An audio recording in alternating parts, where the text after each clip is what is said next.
Bonsoir, cher maître, chers confrères. Permettez-moi de vous présenter mon EPU intitulé Vieillissement endocrinien, enjeux diagnostic et prise en charge, un travail qui a été élaboré sous la direction de Dr Tae Blash, que je remercie beaucoup. Avant de commencer, un petit aperçu du plan que nous allons suivre. On va commencer par l'introduction, quelques définitions, puis on va parler des différents axes endocriniens, corticotropes, gonadotropes, thyréotropes, somatotropes, sans oublier les glandes parathyroïdes. Donc, pour commencer, le vieillissement humain, c'est un phénomène complexe qui touche pratiquement tous les organes de notre corps, y compris le système endocrinien. Le vieillissement des glandes endocrines, c'est un phénomène qui a été confirmé. L'étude du vieillissement des glandes endocrines va nous permettre de mieux comprendre les mécanismes sous-jacents pour connaître les conséquences qui en découlent et pouvoir offrir à nos patients une meilleure prise en charge thérapeutique. Avec le vieillissement, on a remarqué une modification du profil hormonal dit normal, une altération du feedback et altération des récepteurs hormonaux. La question qui se pose ici avec le vieillissement, comment différencier entre un vieillissement hormonal normal et une pathologie endocrinienne à part entière? Et bien sûr, qui est contraité? Les principales modifications liées à l'âge, donc on a l'augmentation de la fréquence et de l'incidence des comorbidités, une inflammation chronique de bas grade, une malnutrition qui coagissent ensemble pour accélérer la sénescence et bien évidemment le vieillissement des tissus glandulaires. Donc on va commencer par les surrénales. Un petit rappel donc sur la physiologie de l'axe corticotrope. On a l'hypothalamus qui reçoit des signaux de l'environnement et des centres cérébraux supérieurs. Il va sécréter la CRH qui va agir sur l'hypophyse, qui à son tour sécrète l'ACTH, hormone qui va stimuler la sécrétion de cortisol par les surrénales. Le cortisol à son tour, il va exercer une rétroaction négative sur l'axe hypothalamo-hypophysaire. Donc la surrénale est divisée en différentes zones et sécrète plusieurs hormones. On a la zone glomérulée qui sécrète l'aldostérone, la zone fasciculée qui sécrète le cortisol et la zone fasciculée qui sécrète les précurseurs d'androgènes. Ces trois zones périphériques forment la cortico-surrénale et on a la zone centrale, la médiolo-surrénale, qui sécrète les épinéphrines. Donc les glucocorticoïdes et principalement le cortisol, c'est l'hormone de stress qui a un rythme de sécrétion circadien en dehors de situations de stress. Avec l'âge, on a remarqué des modifications du profil hormonal avec augmentation de sécrétion du cortisol qui a certes des conséquences psychobiologiques, métaboliques et immunologiques. Donc avec l'âge, on a noté une augmentation du cortisol libre urinaire parallèlement à l'augmentation du cortisol libre, une atténuation du rétrocontrôle négatif. Quant à la CTH et au cortisol lié aux globulines, donc pas de changement notable. Voici donc une courbe qui compare la sécrétion de cortisol et d'ACTH entre les sujets jeunes et les sujets plus âgés. Chez les seniors, donc, on note un aplatissement du rythme diurne, un pic matinal plus précoce, une réponse prolongée à la stimulation de l'ACTH, une diminution de l'amplitude circadienne, une augmentation du cortisol en fin de journée, sécrétion irrégulière et une diminution du feedback actif.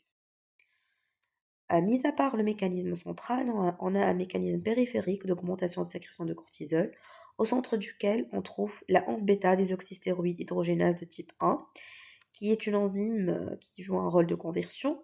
Elle catalyse la réaction donc, de conversion de cortisol en cortisol, principalement. Elle se trouve au niveau du foie, des testicules du poumon, de la graisse, du néphron proximal et de la peau. Avec l'âge, on note une modification de la composition corporelle avec une augmentation du pourcentage de la graisse par rapport à la masse maigre et une altération de la qualité de peau qui vont aboutir à une augmentation du taux de cette enzyme et donc une augmentation du taux de cortisol.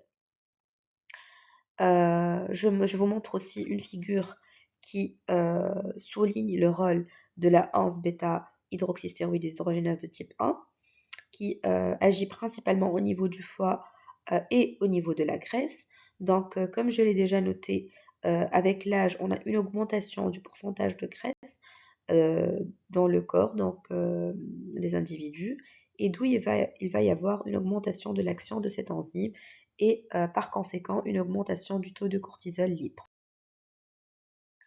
L'augmentation du taux de cortisol libre va avoir des répercussions telles que l'atteinte de la fonction immunitaire, l'obésité, androïde principalement viscérale, l'HTA, la résistance et le diabète.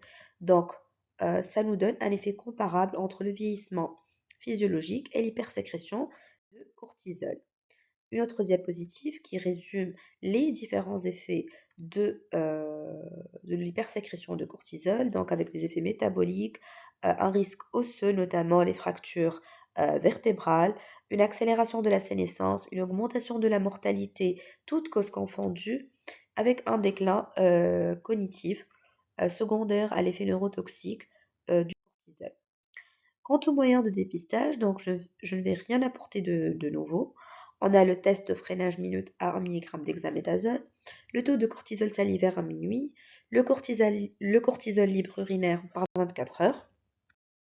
Donc, le test de freinage minute reste le test de référence, mais il présente des particularités chez le sujet âgé. Donc, l'âge a été prouvé donc, comme un facteur de faux positif. On voit le seuil de freinage donc augmenter de 19% par 10 ans, chaque 10 ans, avec un cut-off pour le sujet âgé qui devient plus spécifique et plus sensible à partir de 138 nanomoles par litre. Donc voilà des études qui ont été faites et donc qui montrent une augmentation de la sensibilité et de la spécificité avec un cut-off plutôt de la spécificité avec un cut-off de 138 nanomoles par litre chez le sujet âgé. Autre hormone sécrétée par la surrénale, telle que la SDHEA.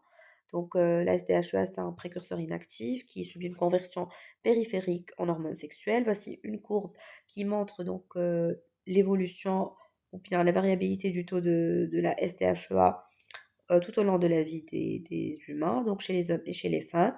On voit un pic de sécrétion à 25 ans, puis une diminution progressive de la sécrétion avec l'âge.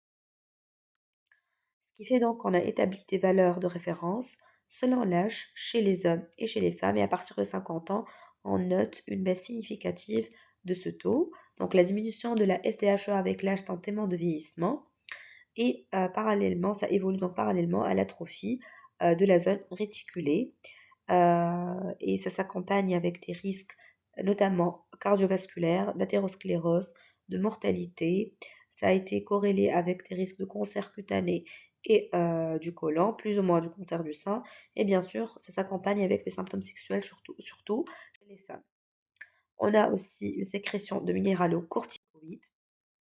Donc, avec l'âge, on a des cellules, des agglomérats plutôt de cellules qui s'appellent des micronodules producteurs d'aldostérone, donc qui augmentent avec l'âge, parallèlement à l'atrophie de la zone glomérulée normale chez le sujet âgé, ce qui va nous donner une production autonome d'aldostérone qui va être responsable d'un hyperaldostéronisme primaire uni ou bilatéral. Quant aux thérapies disponibles, on a la spironolactone donc pour traiter l'hyperaldostéronisme, équilibration d'HTA résistante ou sévère, également un traitement d'hypokaliémie réfractaire. Pour le déficit en SDH2A, on a la prastérone avec un usage intravaginal à la dose de 25 à 50 mg par jour pendant 1 à 2 années, avec amélioration de l'atrophie vulvovaginale et procure également un bien-être psychologique et physique. Quant à l'hypercortisolisme, donc la conduite à tenir idéale, c'est de monitorer et équilibrer les comorbidités, telles que l'HTA et le diabète. Sinon, si un syndrome de Cushing-Patton se confirme, donc on peut opter pour les autres thérapies. Passons au vieillissement ovarien. Donc, le vieillissement ovarien, c'est un vieillissement programmé. Plusieurs facteurs interagissent pour aboutir à ce vieillissement, environnementaux, génétiques, métaboliques et auto-immuns. Donc, le capital folliculaire peut être évalué par le dosage de la MH et le décomptage du nombre de follicules en trop par échographie, ce qui va nous permettre d'évaluer la réserve ovarienne et de prédire le moment de la pause. Donc, voici une figure qui nous montre donc les différentes phases de la vie génitale de la femme jusqu'à la ménopause. Donc, pendant les années de fécondité, on a des cycles ovulatoires réguliers avec un taux donc élevé et stable d'œstrogène. Pendant la périménopause, qui est donc la zone de transition, on va voir des cycles irréguliers, anovulatoires, avec des taux fluctuants d'œstrogène. Et à la ménopause, donc on va voir un arrêt de l'ovulation avec un taux d'œstrogène donc effondré et un épuisement du capital folliculaire évidemment. Donc le profil hormonal de la ménopause se caractérise par une altération de l'HFSH qui se voit donc secondaire à une clairance plus lente, une demi-vie prolongée. La sécrétion d'œstrogène persiste après la ménopause, mais à des taux faibles. On a également une diminution de la production ovarienne d'androgènes après la ménopause. Voici donc un timeline qui résume les différentes phases par lesquelles passe la femme au cours de sa vie génitale jusqu'à la ménopause. Donc l'âge auquel surviennent les différents événements peut être influencé ou donc influencé par différents facteurs génétiques, ethniques, environnementaux. Donc, tout au long de cette phase, on va voir une augmentation de FSH et LH avec une perte des pics préovulatoires, donc pour aboutir à la ménopause à peu près un âge moyen de 51 ans. Donc, la ménopause a généralement une définition clinique. Elle survient à l'âge moyen de 45 ans et se définit par une aménorrhée depuis plus de 12 mois, accompagnée de syndrome climatérique, sauf chez les patientes hystérectomisées ou ayant subi une ovarectomie bilatérale. Donc, on va avoir besoin d'un dosage d'FSH. Donc, la définition ici devient biologique avec une oestrogénémie inférieure à 20 picogrammes par millilitre et une FSH supérieure à 40. Donc, on rappelle que le syndrome climatérique est secondaire à la carence œstrogénique, elle-même résultant donc de l'épuisement du capital folliculaire. Voici une figure qui illustre les différents effets des oestrogènes chez la femme. On peut en déduire les conséquences de la ménopause avec principalement trois manifestations, donc l'infertilité, le syndrome climatérique qui se voit présent donc chez 70% des femmes avec un syndrome vasomoteur, génitaux, urinaire, des troubles du sommeil et de l'humeur, et des effets systémiques tels que la perte osseuse chez 40% des femmes ménopausées, syndrome métabolique, hypercholestérolémie, risque cardiovasculaire et déclin cognitif. La question qui se pose maintenant, c'est qui traiter. Donc, on a une échelle d'évaluation de la ménopause. C'est un instrument psychométrique validé, le plus utilisé, qui évalue la gravité des symptômes pour nous permettre d'indiquer le traitement aux femmes ménopausées. Donc, le traitement est indiqué ou est plutôt recommandé chez les femmes, chez qui donc on a un score supérieur à 14. Quand traiter, donc il a été recommandé de traiter les femmes dans les 10 ans qui suivent la ménopause. C'est la fenêtre d'opportunité, c'est la période au cours de laquelle on peut tirer le plus de profit du traitement hormonal de la ménopause. Quant aux moyens thérapeutiques, on a donc principalement les oestrogènes à une dose de 1 à 2 mg per os, ou bien 50 à 100 microgrammes par voie transdermique en association avec la progestérone pour prévenir le risque d'hyperplasie et de cancer de l'endomètre. Plusieurs schémas s'offrent, donc on a un traitement séquentiel, combiné discontinu ou bien combiné continu. Quant au traitement hormonal de la ménopause, donc pour résumer, la population cible, ce sont principalement les femmes âgées de moins de 60 ans, ménopausées depuis moins de 10 ans, avec des symptômes vasomoteurs gênants. En l'absence de facteurs de risque cardiovasculaire, de cancer du sein et d'autres contre-indications donc pour le traitement hormonal de la ménopause. Pour les moyens thérapeutiques, ce sont les œstroprogestatifs et œstrogènes seuls chez les patientes hystérectomisées. Bien sûr, il faut faire un bilan pré-thérapeutique avec un interrogatoire minutieux à la recherche d'antécédents personnels et familiaux présentant une contre-indication au traitement hormonal, un examen physique avec prise de poids, de tension artérielle, un examen gynécologique, examen des seins, et un bilan biologique comportant au minimum un bilan lipidique et une glycémie à jeun, bien sûr sans oublier la mammographie qui est systématique pour éliminer un cancer du sein. Donc, quant aux bénéfices, on a des bénéfices à court terme avec amélioration du syndrome climatérique, à moyen terme avec amélioration de l'atrophie cutanéo-muqueuse et à long terme avec prévention du risque ostéoporotique. Donc, pour résumer, pour le bénéfice-risque de la thérapie hormonale, donc on a une prévention cardiovasculaire, l'ostéoporose et amélioration du syndrome climatérique, donc avec instauration du traitement hormonal. Donc, avec le schéma discontinu, on a moins de risque de cancer du sein. En ajoutant ou en associant donc un progestatif, on prévient le cancer de l'endomètre. En évitant la voie orale d'administration, on a moins de risque de thrombose et d'AVC. Et bien sûr, si la patiente est obèse, tabagique ou présente un syndrome métabolique, on voit le risque cardiovasculaire, le risque de thrombose, de cancer de l'endomètre et de cancer du sein. Quant à la durée, donc le profil bénéfice-risque est favorable chez les femmes âgées de moins de 60 ans. Avec l'âge qui dépasse la soixantaine, on voit le risque de cancer du sein, d'AVC et d'accident vasculaire en général augmenter. Donc, il a été prouvé donc qu'une meilleure sécurité de traitement est notée chez les femmes âgées de moins de 60 ans et avec une durée de traitement globale inférieure à 10 ans. Euh, et de préférence, donc, il faut limiter la durée de traitement à 3 à 5 ans pour minimiser les effets secondaires. Bien sûr, il y a une possibilité de prolonger la durée du traitement. C'est du au cas par cas, en prenant compte des désirs personnels et bien sûr des contre-indications. Passons maintenant au vieillissement testiculaire chez l'homme. Donc, la santé reproductive chez l'homme joue un rôle primordial sur la santé générale. Donc, les androgènes jouent un rôle majeur. Les gonades masculins, les testicules, assurent une double fonction. On a la spermatogenèse et la stéroïdogenèse qui tous deux sont influencés négativement par les comorbidités liées au vieillissement.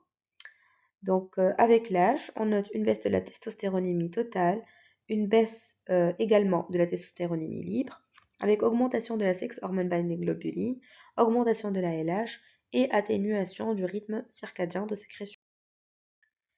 Donc, le déficit, ce qui nous amène à parler du déficit androgénique lié à l'âge, ou andropause, qui est défini par une diminution progressive, partielle et inconstante de testostérone, contrastant avec la ménopause, qui est une diminution brutale, importante, systématique de l'estradiol. Donc, le DALA est défini par la présence de signes cliniques de déficit en testostérone, avec diminution biologique de la testostéronémie ou des androgènes sériques, avec une prévalence variable de 2 à 18% qui augmente avec l'âge. Donc, cette baisse de la testostéronémie a un double mécanisme, une atteinte périphérique, d'une part, atteinte des testicules, des cellules de Leydig, augmentation de la sex hormone binding globulin, ce qui contribue à une baisse de la testostérone bioactive, et une atteinte de la commande centrale avec altération de la sécrétion de LH. Certes, le déficit androgénique lié à l'âge a des signes cliniques. On a des symptômes spécifiques tels que la baisse du désir et activité sexuelle, du dysfonction érectile, une diminution du volume testiculaire, une diminution de la fréquence de rasage, une dépilation pubienne et des symptômes généraux tels qu'une dépression, des troubles mnésiques, des troubles du sommeil, une anémie, etc. Donc, devant tout signe clinique évoquant un déficit androgénique lié à l'âge, il faut toujours commencer par un interrogatoire minutieux, donc pour évaluer la libido, les érections, l'activité physique et la mobilité. Puis on va passer à un examen clinique mesurant donc l'IMC, calculant l'IMC. Il faut rechercher une gynécomastie. Il faut également palper les testicules. Et puis on va passer donc au dosage biologique. Il faut doser la testostéronémie. Donc, on va se trouver face à 3 cas de figure.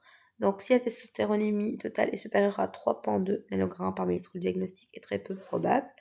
Devant une testostéronémie totale entre 2,3 et 3,2 nanogrammes par millilitre, il vaut mieux répéter le dosage en mode intervalle. Et devant une testostéronémie inférieure à 2,3, donc si on a une FSH-LH élevée, on a un hypogonadisme primaire. Sinon, il s'agit d'un hypogonadisme secondaire. Donc la question qui se pose, c'est quand et qui traiter. Donc généralement, on traite les patients âgés de plus de 65 ans avec des symptômes évocateurs et en présence d'une testostéronie basse. Quant aux modalités de prise en charge, donc il faut améliorer le mode de vie avec une activité physique, réduction du poids, optimisation des comorbidités et un traitement substitutif, bien sûr chez les patients symptomatiques avec une testostéronémie inférieure à 8 mmol et après avoir éliminé les contre-indications telles que le cancer de prostate, le cancer du sein, la polyglobulie, un SAS grave non traité, maladie cardiovasculaire récente ou non contrôlée. Bien sûr, après un bilan préthérapeutique, clinique, donc comportant un toucher rectal, palpation mammaire et testiculaire, et biologique comportant testostérone, PSA, hématocrite et NFS. Donc, il s'agit d'un traitement substitutif à base de testostérone androtardile, injection par voie IM, une injection chaque 2 à 4 semaines. Passons maintenant donc à une autre glande, la glande thyroïde. C'est une situation à laquelle nous faisons face fréquemment.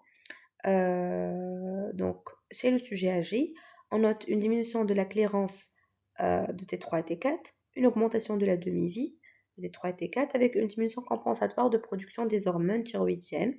Parallèlement, on a aussi une diminution de l'activité de 5 des iodases et une augmentation de la prévalence des anticorps antithyroïdiens, surtout chez les femmes.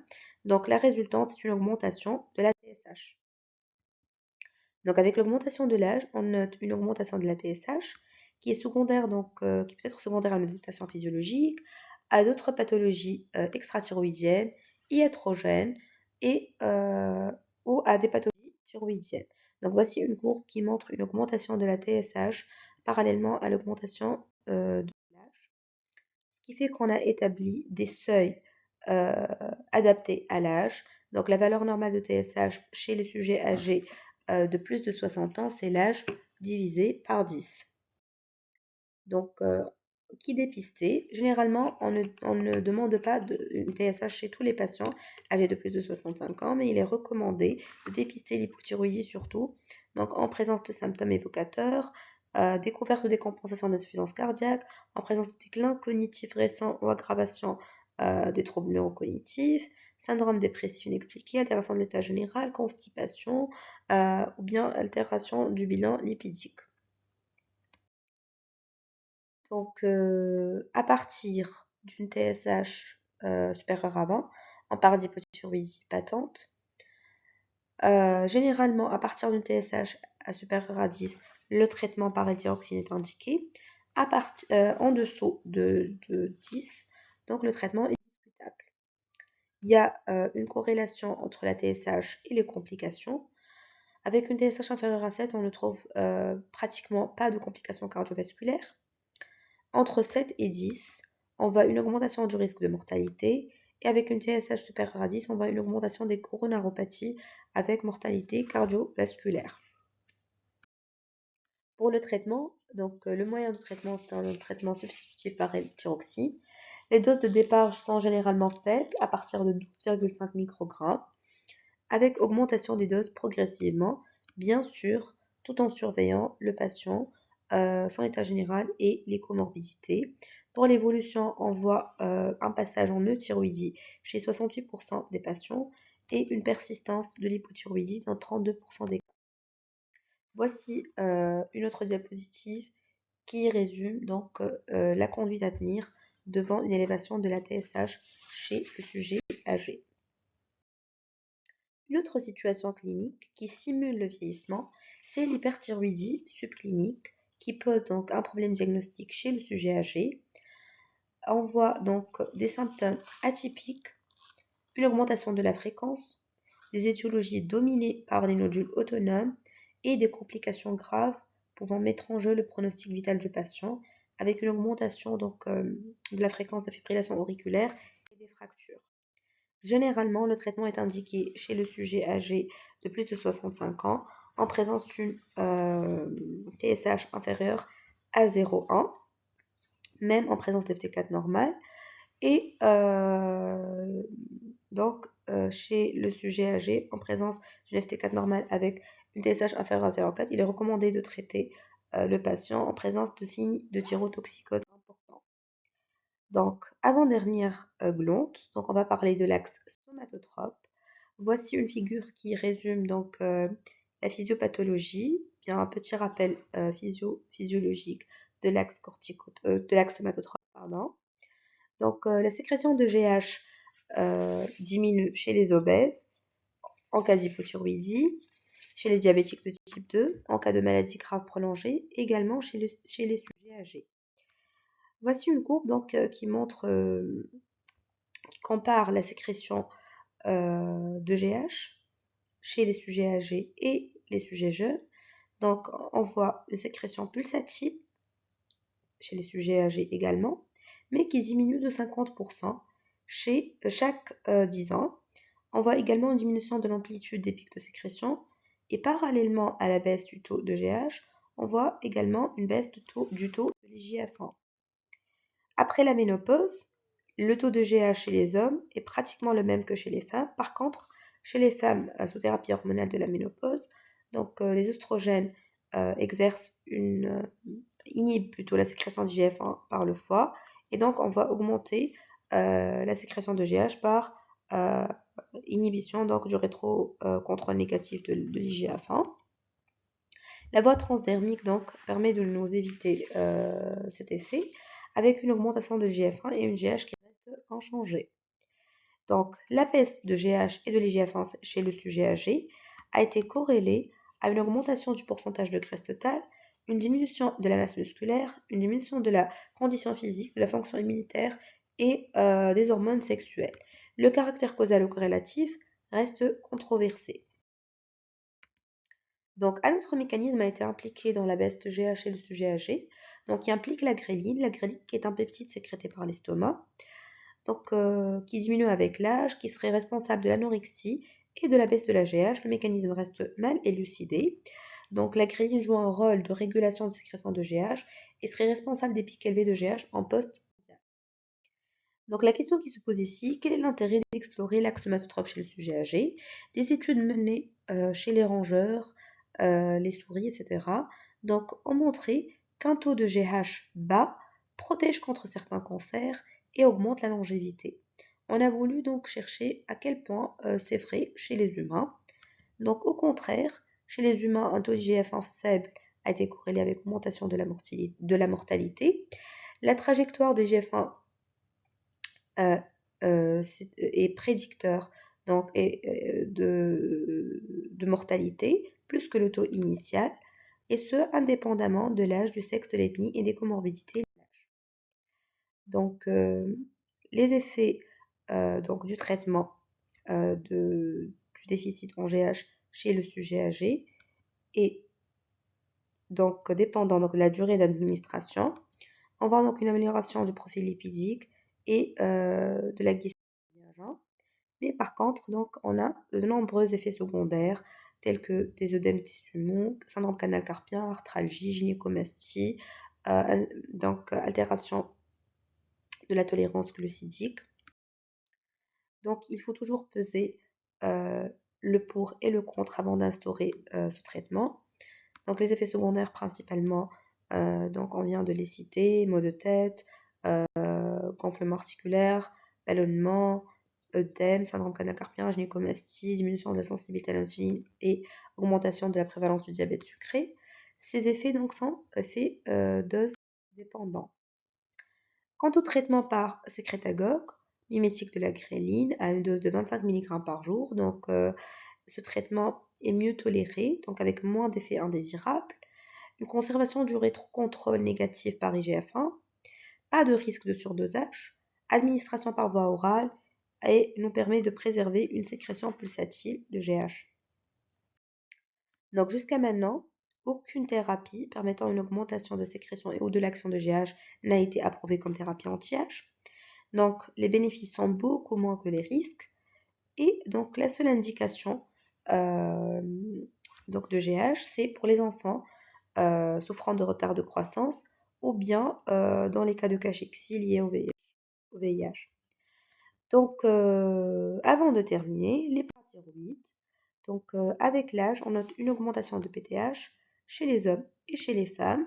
Donc, on note généralement un taux de PTH supérieure à plus de 30% que chez les sujets âgés que chez les jeunes, avec une augmentation de taux de PTH de 5% chaque 10 ans. Le mécanisme reste incertain et multifactoriel, indépendamment de calcium ionisé, du taux de calcium ionisé, de phosphate, de 25-hydroxyvitamine D et de la fonction rénale. Jusqu'à maintenant, on ne dispose pas de valeur de référence en fonction de l'âge. Et donc cette modification rend le diagnostic d'hyperparathyroïdie primaire et secondaire plus difficile chez les sujets âgés. Donc en résumé, avec l'âge, on voit une modification du profil hormonal donc au niveau de plusieurs glandes. Au niveau des surrénales, on va augmenter le taux euh, du cortisol libre, baisse des précurseurs d'androgènes et augmentation de l'aldostérone. Au niveau des ovaires, donc on a la ménopause avec une baisse de l'estradiolémie et une augmentation de la FSH. Au niveau des parathyroïdes, on a une augmentation de la PTH. Au niveau de la thyroïde, on a une augmentation de la prévalence des anticorps antithyroïdiens, surtout chez les femmes, une augmentation de la TSH et principalement, donc euh, on n'a pas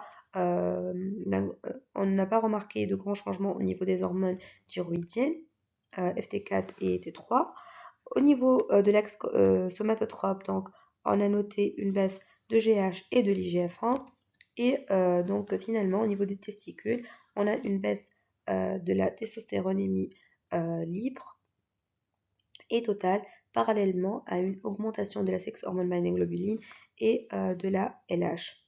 Donc, pour conclure, la sénescence est un phénomène physiologique au cours duquel on note une modification du profil hormonal avec l'âge, avec une symptomatologie trompeuse, ce qui pose un challenge diagnostique pour les praticiens. Et le traitement, ça reste un traitement substitutif et pour lequel il faut toujours faire la balance bénéfice. Donc, merci pour votre attention. À la prochaine.